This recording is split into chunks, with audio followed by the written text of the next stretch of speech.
7A. What number is this, Chip? 7A. Okay, no, I mean, like, don't get excited, man. It's because I'm short, I know.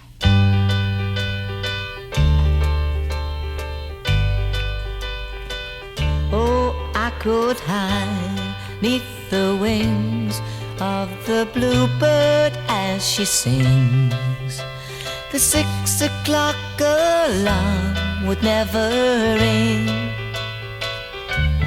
but it rings and I rise, wipe the sleep out of my eyes. My shaven razor's cold and it stings. Cheer up, sleepy Jean. Oh, what can it mean to a daydream believer and a homecoming queen?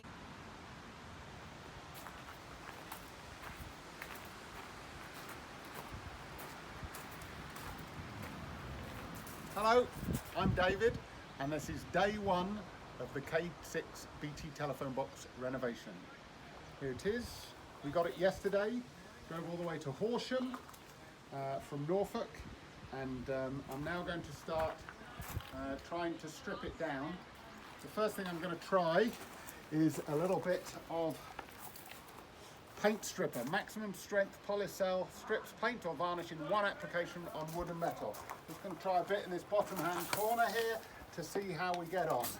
Clearing away a little bit of the surface paint with a brush. Shouldn't need to do too much of that. And I'm just going to do a test with this to start with. That's the very first thing I'm going to do, and then leave it to see, because I don't know whether I'm going to be able to use this kind of thing to get it all off, or whether I'm going to have to go with heat, or whether I'm going to have to do some kind of sand blasting. But I just want to do a test and see what the effect is. So it says to plaster it on a little bit. We'll see what the effect is, and then we'll come back and we'll carry on. So here we go. You can see where I put on the paint stripper. It's all gone white. I've got some tools here, various tools I'm going to try, but the basic scraper is the one I'm going to do first. Let's see what happens. I mean, it's coming off. Yes, I can feel some sort of moistness under there. Yeah, it's not the greatest thing in the world. Let's try a slightly better scraper. Yeah, made no difference whatsoever. I think I'm going in with this. Let's have a go.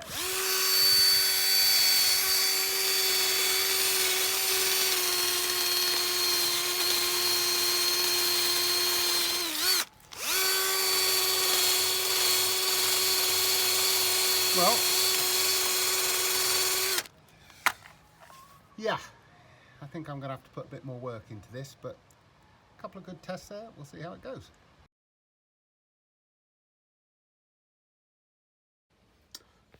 Okay, so second attempt at a window, and as you can see, I've cleaned all around the edge where you've got this metal frame, and I've taken out these little pins which go in through there, through the hole in there.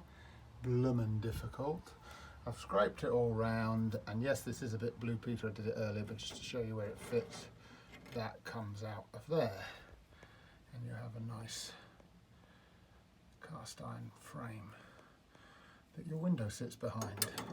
Yes, I did break that window, but I'm determined not to break the rest because I now know what I'm doing. Anyway, keep going.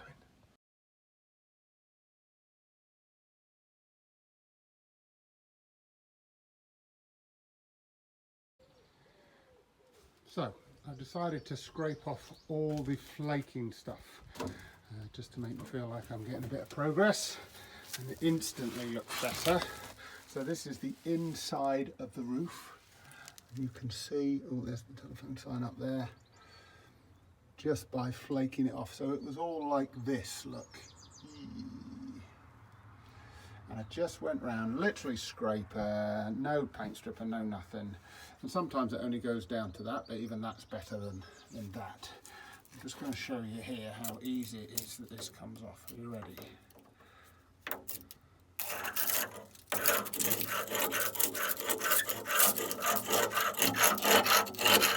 What about the scrapey noise?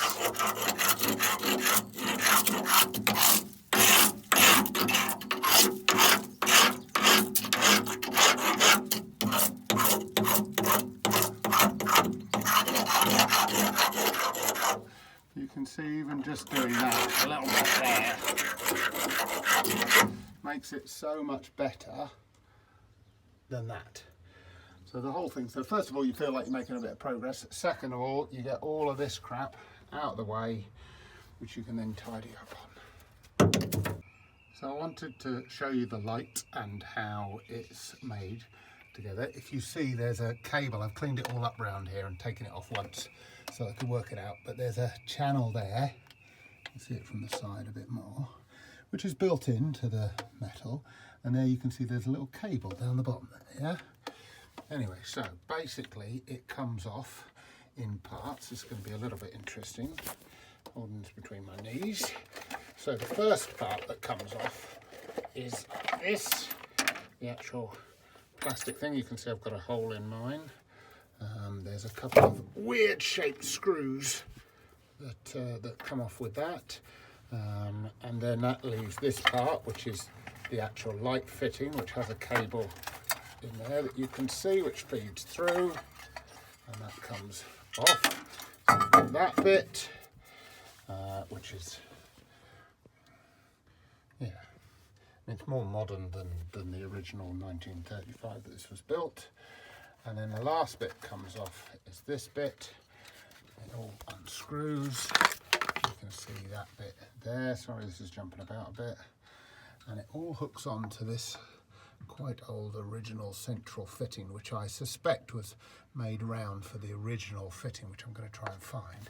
And you can see, you pull that out there, and that cable comes all the way out. Yeah, so that's the final, or the original mounting, as it were, with a metal casing all the way down to the corner so that you can then run a cable down for the light.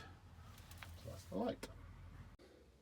So this is one side, reasonably clean, nowhere near good enough. You'll notice that some of them are missing their metal frames. I'll show you the metal frames if I haven't done already later. But yeah, that side is now looking sort of neat and tidy. This side, disaster! On to that next. Okay, so thought I'd have a go at the crowns, which eventually I want to be gold. As you can see, there's a lot of dirt in between there. Now I've done half of this one with just a wire wool sort of buffer thing on a drill. And I haven't done this half at all, so I'm going to do it with good old nitromors. And this half, splash it all over, a bit like Brute. That's just dated me a little bit, hasn't it?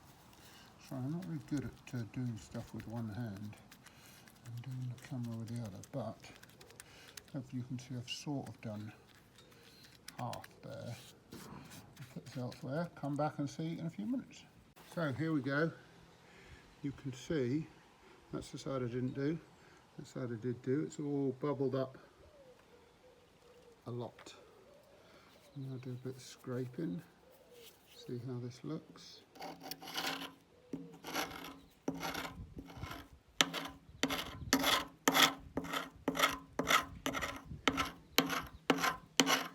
It scrapes off. Some of it goes almost down to the metal. Icky and gooey, of course.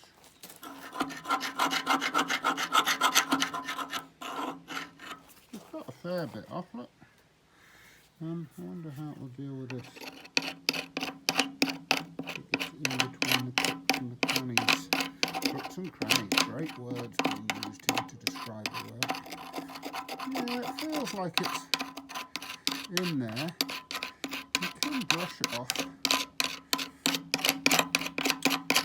Try it with a wire brush, see if we have any more luck. You can see the metal coming through for sure.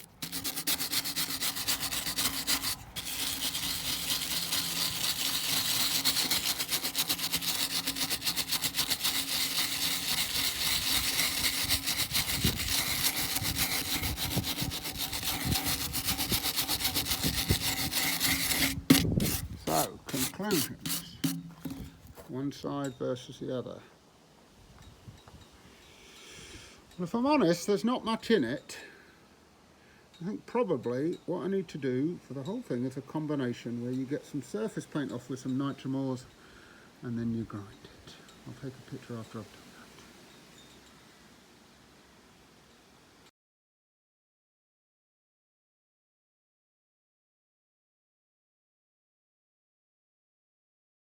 This is a small and slightly annoying update. You may recall I did this window earlier and it was lovely.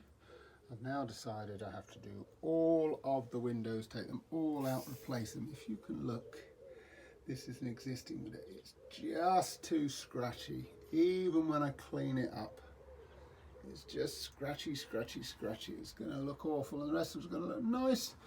So I'm now taking out all the windows. And thus far, I've not managed to keep one of the frames intact. They're just too brittle. So if you're doing this and you break all the frames, I won't worry about it. The thing I'm trying to do is keep them together in a bunch so that with all the pieces, because basically if it fits back in, I don't see it really matters with a little bit of glue and paint, you'll never know. Anyway, we shall see. Bye-bye. Everyone, so carrying on with clearing out individual frames. You can see I'm doing those. Each time I do it, the actual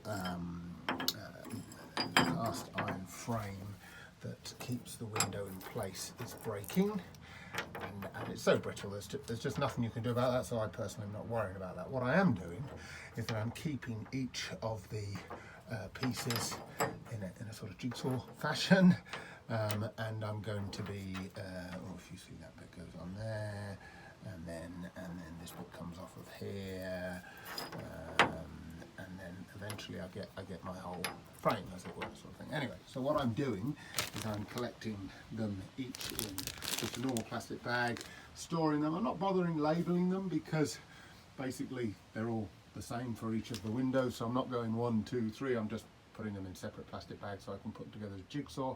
I think that they will clean up, glue together, paint over, nobody will ever know the difference, and it'll save me a fortune in buying new frames. Although I have got to buy new frames for some with a last restoration. I didn't bother getting new frames and just put putty in, and it's all very messy. So yes, a little bit of money saving, a little bit of good thinking hopefully there. So I have taken out all the windows, all the way along there, all the way along there.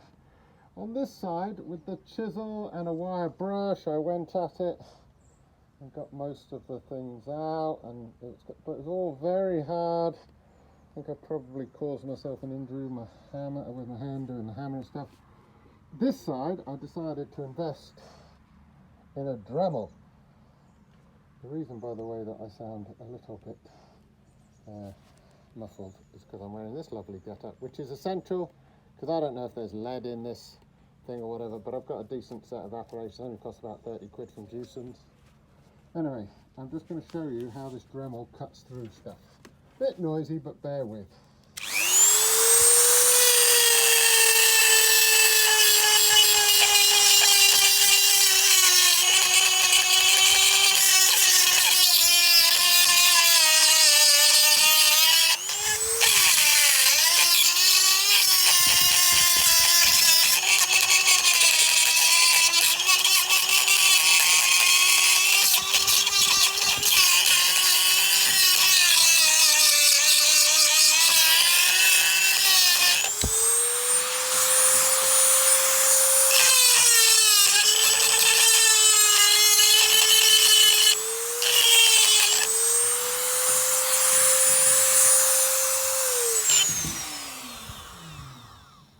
as you can see, gets right in the corner there. Does a good job. This little thing on the end here wears down quite quickly. Can't get a good picture of that, but I might let you know later on exactly which bit that is. It's a lot of work. It's going to cost you a little bit of money in terms of the end drill bits, but the Dremel itself, by the way, don't buy a cheap one. I bought a cheap £15 one from the centre aisle at Aldi because I saw it, and basically it just wasn't man enough and everything kept busting and stuff like that. So I went out and bought a Dremel. Not that expensive, I think it cost me 45 quid. It's a decent electric one, not a battery one as it were. And it's getting through it, it's doing the job and I'm feeling good. Anyway, a lot more to do. Report back soon. Bye.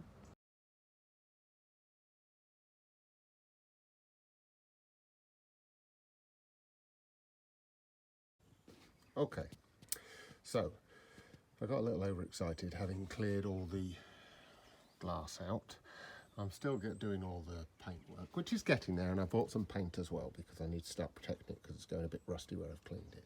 But as you can see, I bought a big pane of glass, a little pane of glass, and then the frames to keep them in with also the rivets that come with it. I just thought, although I'm restoring some from the original, I thought some of them are missing, so I thought, right, well, let's get one of each now. So I bought them from X2 Connect. I'm not promoting them, but it was very easy. They packaged them up nicely, and they came in the post after a few days.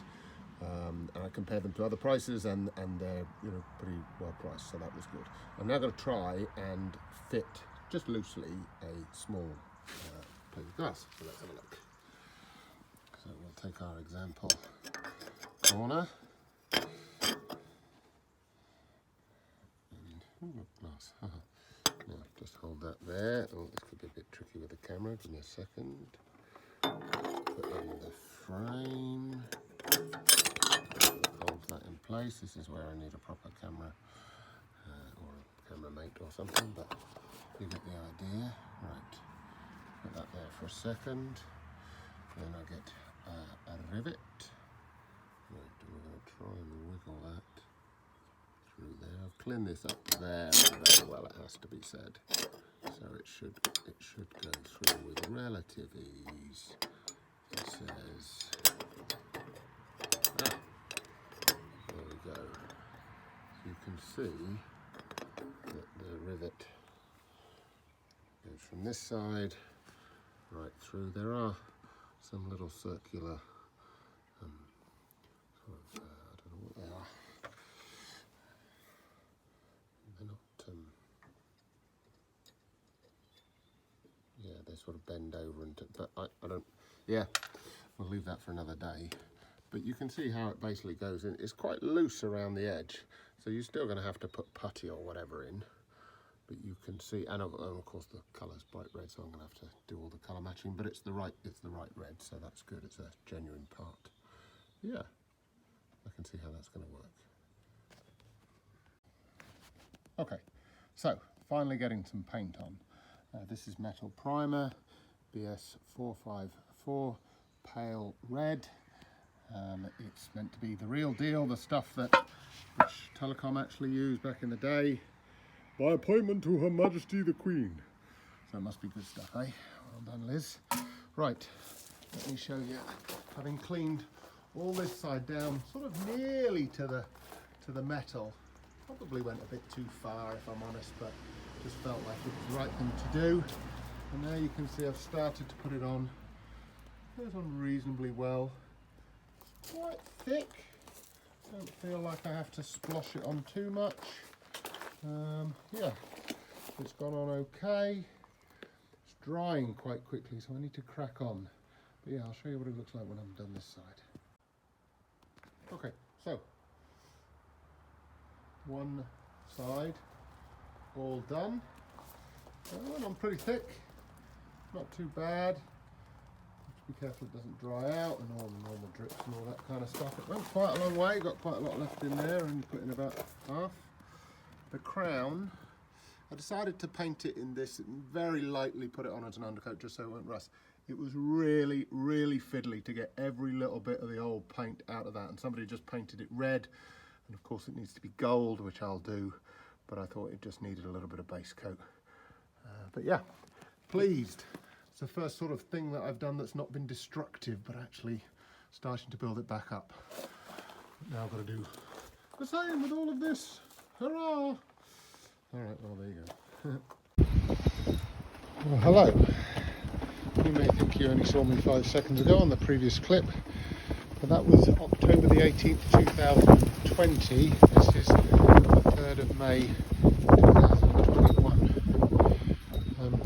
I've not been out here since about probably early December, and I think you saw this side all done like this. I've now done the top. I did this before Christmas, and I've done this side all in the undercoat, and I've done the inside up to there. You can see I've also taken that sign, that one over there, telephone out to there. So I did some good work. I carried on after last video, but then I stopped because I hurt my arm doing this lovely project, but never mind. But what you can see in the intervening months, and this is what I wanted to show you, was that despite the undercoat, some superficial rust has come through. Now I suspect had I put on a second undercoat at the time, or had I gone straight from undercoat and within a week or two gone to the top coat, I wouldn't have had this problem. But I guess this is just a warning not to leave it for months on end during a British winter. But in the main, it's okay. I don't think it's going to take me a little rub down, another coat of undercoat. But yeah, I'm going to crack on with the inside and then do it all undercoating at once. But that's where we are, May 2021.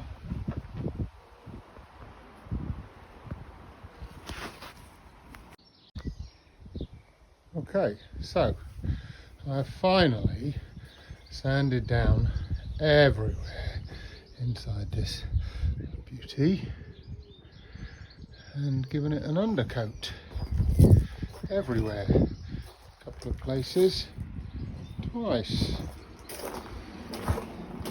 Nice pink undercoat.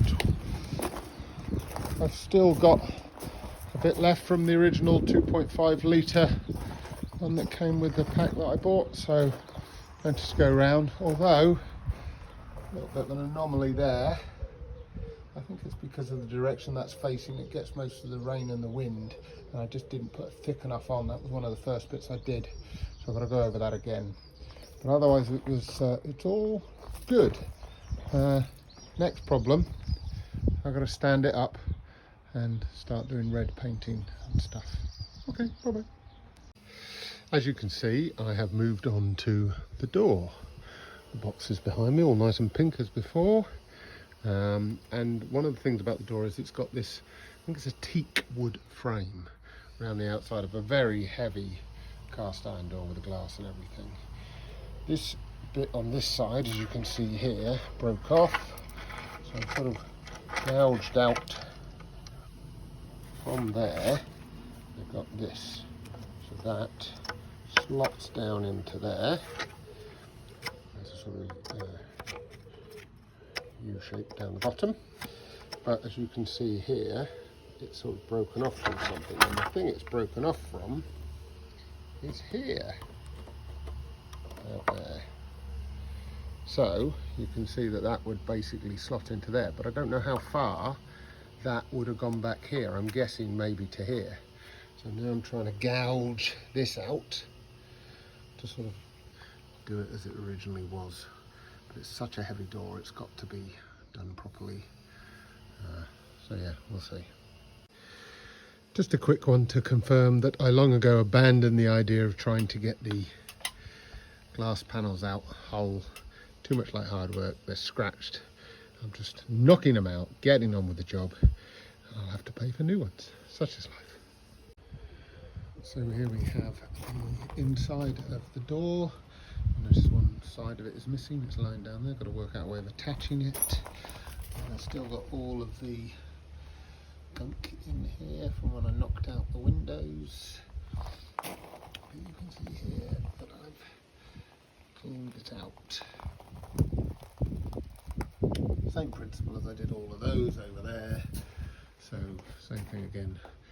Just more work getting there.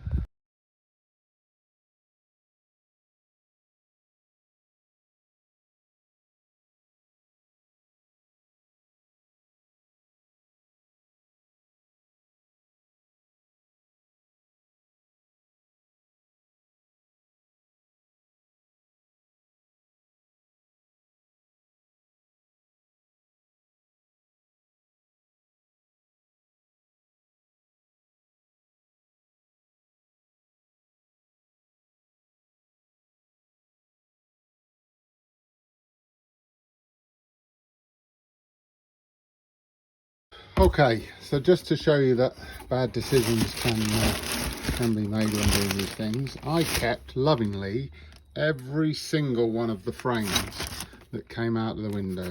As I broke them up, I put them into individual bags, the long ones and the short ones, and I thought I'll clean them up later and we'll use the originals and I'll stick them back together like a jigsaw puzzle.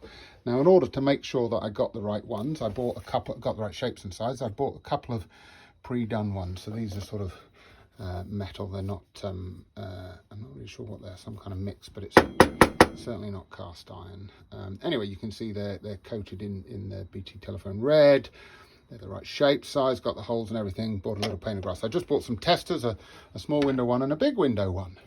They're not cheap. I think to get all of these frames for the entire telephone box, about 250 quid. And I think all of the glass panes are about 450 quid. I'm going to have to buy the glass panes. I can't get away from that, but I thought I'll be clever, I'll do it. So having saved them all, you can now see I'm into my jigsaw puzzles phase. And you can see I've got lots of fit that to that and all that kind of stuff. But it's nice and easy because I kept them all in separate bags.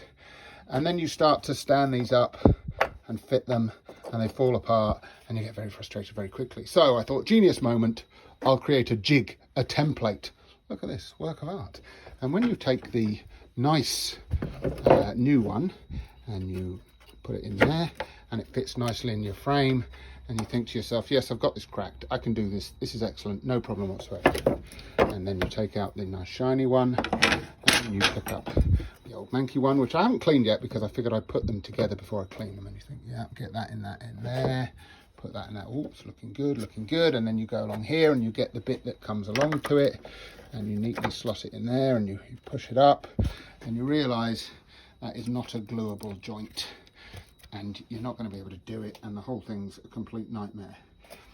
At which point, it took about 45 minutes to get to this point. I thought I was being clever. You get very frustrated and you decide to throw money at the problem. So viewers, I am abandoning this particular initiative of jigsaw making. I'm going to throw it all away and I'm going to throw money at the problem and buy brand new frames. Might be a cop-out, but it's going to get the job done and save my sanity. So as you saw from the pictures of the digger, we've got it in place. It's nearly in the right place.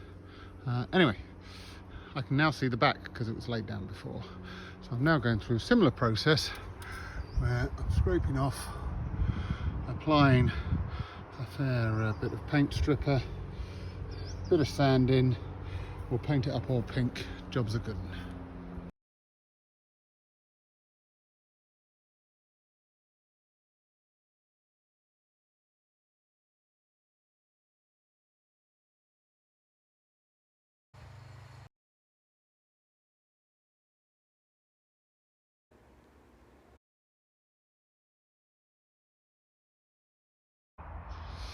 Well, I've painted the very top bit in red. Will I get away with a single coat? I suspect not. Maybe on the inside, not on the outside I expect. But paint went on very easily. I think all the preparation work paid off. The only trouble I've got is I'm painting it below a pine tree where the needles keep dropping on, so it keeps sticking to the paint. But I can tell you at this point, after many, many hours of work, it feels very nice to be putting on the lovely traditional BT red paint.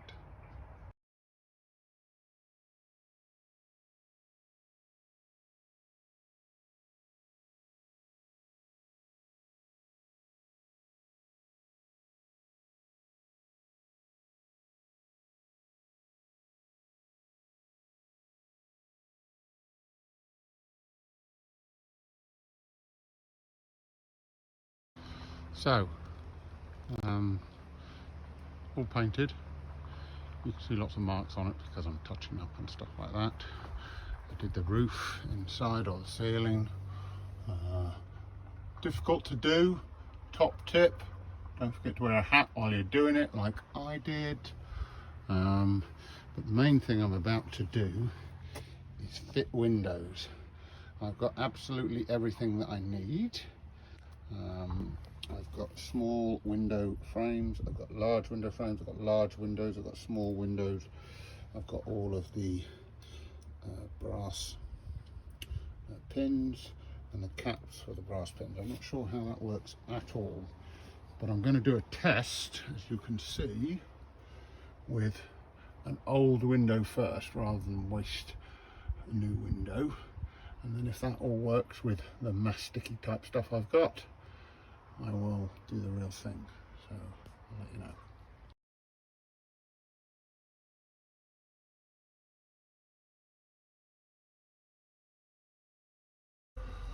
Okay, so dried off, cleaned up, not very cleaned up, took a lot of work to get that to that. And then if you look in here, in between the joints of this frame, I put mastic in as well, so it's really solid. Anyway, that's wrong, don't do it like that.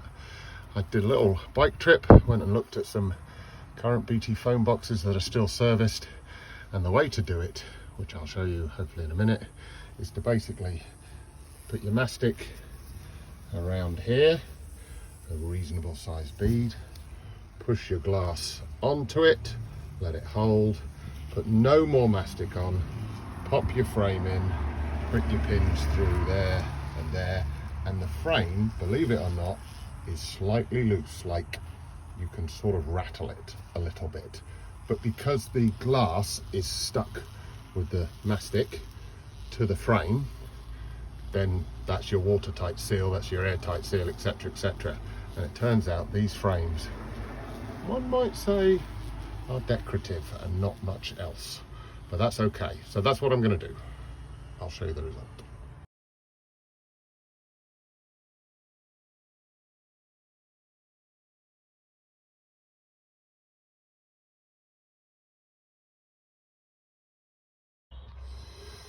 Okay, so I've done what I just said, and as you can see right in there, it's pushed on, so it's actually, let me show you, coming around on the outside there. Now that's really easy because I let that go nice and solid, rubbery, Stanley knife, jump, jump, jump, jump around there, peel it off, absolutely brilliant. As you can see, no mess, no fuss on the actual main body of the glass. And also, I'll just rattle this for you. You can maybe see it rattles a little bit, but it's not going to rattle in the wind because this is on the inside. I think I've solved it. And consequently, in the last 10 minutes, I've done that one, that one, that one, that one, that one, and that one in about 10 minutes. Great.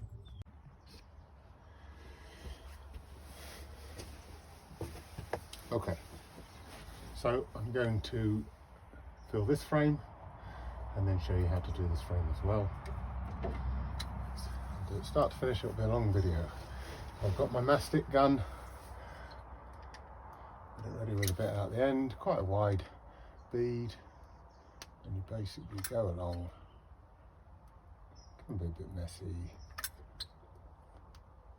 I tried to do it near the edge of the window because all you want is a seal. It doesn't have to be 100% full, you just want a decent seal between the glass and the frame so that no water can get in.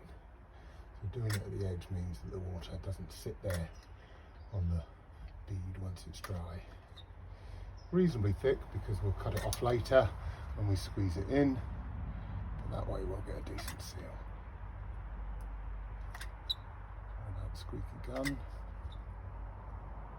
It's boring to watch me do this, but then you'll see the complete start to finish process.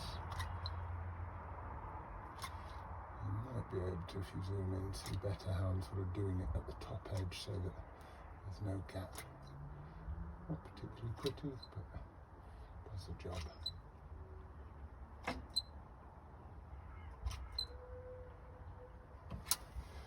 Okay, then I'm going to take my pane of glass. Now watching out for the above rivets. You can always knock them back up a little bit to get them out of the way. And then I sort of hold it at the bottom and slide it in and then press it. You don't want to slide the end in, you want it to hit the flat pane of the glass to hit hit the mastic first. And I do it at the top, and I just sort of plop it in at the bottom. And if you can see, as I push, the mastic sort of pops out. Try and get it all the way around the side. Now, the frame of the overall window can be a bit bent. It's an old phone box, so it might not be the flattest fit, but if you keep pushing it in, just go to where the mastic's a bit thin, push it in, and now I've got a bead of mastic, which is a right seal all the way around it. One little bit there, one little bit there, maybe not med, but I think that's good enough. So then I take the frame, no more mastic, no more anything. I take the frame and I line it up on those top pins, which is nice and easy. You could see I just did them with my fingers basically. And then I get the bottom pins. The bottom pins are often a bit more trickier. Of course, because I'm videoing it, it's going to take ages. Oh, that one wasn't too bad. Just wiggle it about till you find the right hole a bit. I'm going to tap that one in. A bit of resistance, but it's gone through. And then this one there, well, that one went through nice and easy. So that's that frame. You can stop watching the video at this point if you like, but I'm just going to do the next one so that you can see the small one as well. The principle is identical, so if you're bored, turn off. It's pretty easy.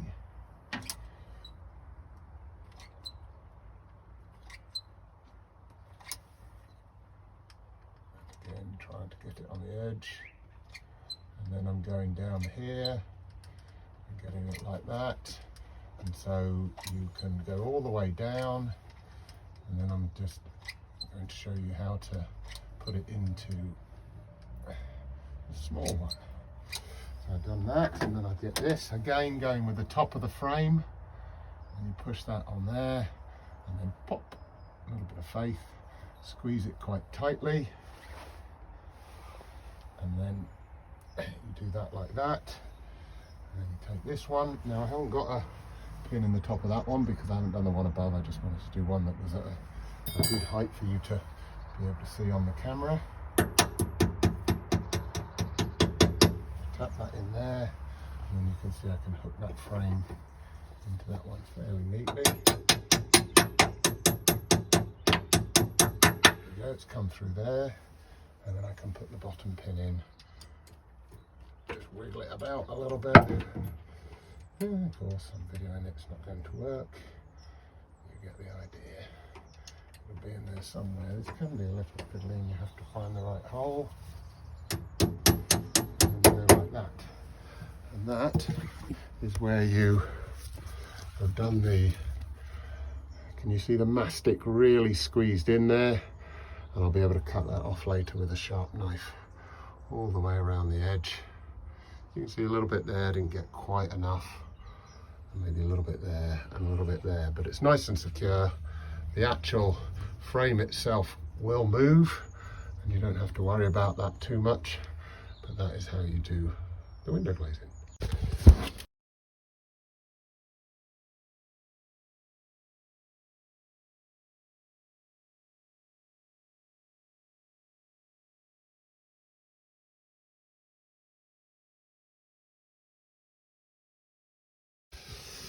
Okay, having fitted all the windows, you can now see I'm trying to clear this mastic off.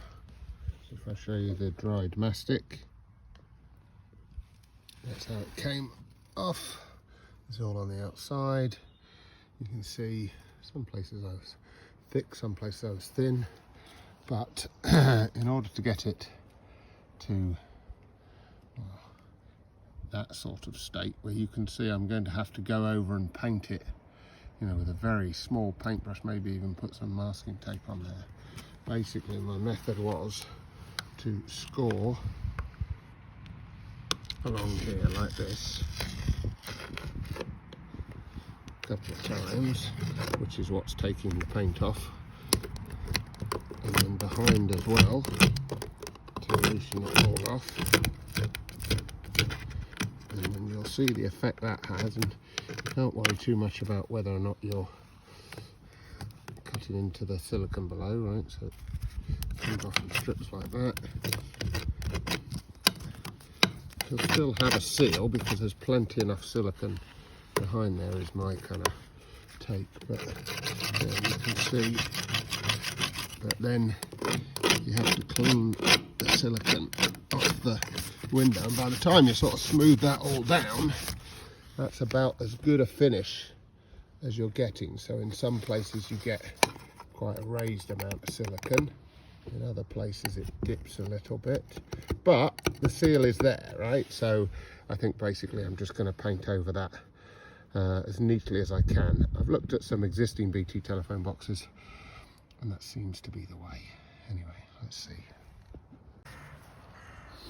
Okay, so I've cleaned all the windows and then I left them too long. Can you see that there's already a bit of gunk? It's not really severe rust, it's just a bit superficial, but it's got in there. So I'm now going along and I'm basically cleaning, I'm painting, and I'm sort of, I don't know, this is a bit that I haven't really worked out how it should be done properly. So I'm painting, as you can see, almost onto the window. In some cases a bit too much onto the window, but I'm basically covering the mastic. Part of my hope here is that the paint and the mastic together sort of provide a good enough seal that no more water gets in or rust or whatever. You can see it's sort of, if I can get it right, sort of creates a little bit on the window, so you just have to be careful, I guess. I mean, listen to me like I'm an expert. You know, I know how to paint, but yeah, this is a little bit tricky. So I'm just sort of, yeah. I think this is the right thing to do. Cover over the mastic. The mastic can be painted on, so that's okay. But you know, get that seal up to the window. I might even do a second coat because I don't want to be out here painting this every 5 seconds, right? So, you know, nobody's going to be coming and standing in this telephone box for hours and looking at the intricacy of whether or not I've got a small thin line of paint on the window or not. It's all going to be about, there's only great big blobs of rust anywhere. Anyway, I'm waffling now, but you get the idea. And then in that corner, you know, really make sure you get a good bit of paint in there to cover the corner so that no water goes in. And then basically brush it out, as it were, so you've got a smooth line along your actual original sort of front bit. There, cool. 7A. What number is this, chap? 7A. Okay, no, I mean, like, don't get excited, man. It's because I'm short, I know.